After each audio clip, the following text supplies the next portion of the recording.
Hello guys! What's up? This is me and Biday. So ngayon guys, ang ituturo ko sa inyo ng video tutorial kung paano ba maglagay ng ad moderator gamit ang isang phone sa live streaming ng Streamyard. So kung ikaw lang guys, kung isa lang yung phone mo, so panoorin mo to para may alam ka rin kung paano ba maglagay ng ad moderator habang nag-live streaming gamit ang Streamyard. So ngayon guys, ano ba ang moderator or tinatawag nating jacket? So, ito po yung binibigay natin sa viewers natin habang nanonood sa ating live streaming. So, para mapadali sila na makapagbaba ng kanilang link o YouTube channel link. At sa ganun guys, madali silang mapuntahan ng mga gustong makipagkaibigan. So, kung hindi nyo pa alam kung paano mag-ad moderator gamit ang isang phone, kasi di ba mahirap talagang maglagay ng ad moderator gamit lang ang isang phone. So ngayon guys, ang video tutorial ko ay ituturo ko sa inyo. Kaya please watch this guys. Okay guys, let's start. So punta tayo sa Google Chrome. Search natin yung, meron na kasi ako dito sa guys, so, sa Streamyard. Punta tayo sa streamyard.com. Yan guys. So kasi yan yung mga LS ko. So, mag-create a broadcast tayo. Yan. Plus, click mo yung plus, channel, YouTube channel, kasi sa YouTube tayo mag-streaming. So, yan yung account ko. Click mo yung account mo na, doon ka mag-live stream. Tapos, payagan, yan. Okay. Yun. So, direct ka na doon sa YouTube channel. So, ngayon guys, maglalagay muna tayo ng title. So, ang ilalagay kong title is, LS number 8. Yan.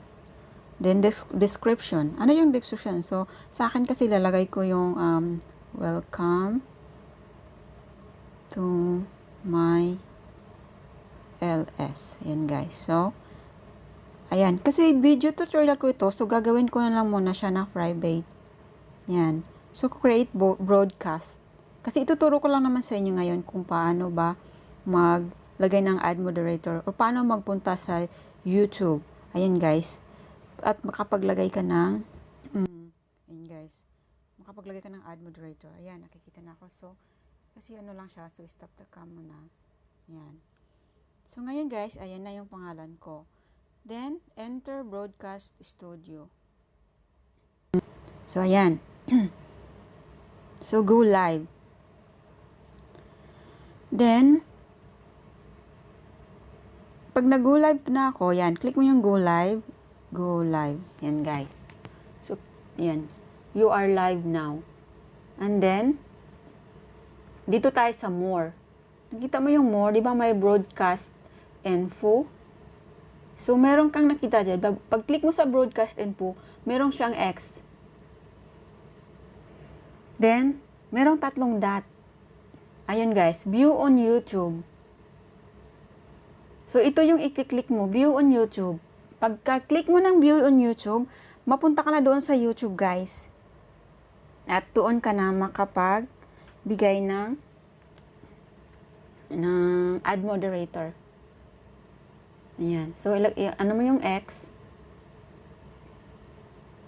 So, yan guys. Naka-live na ako.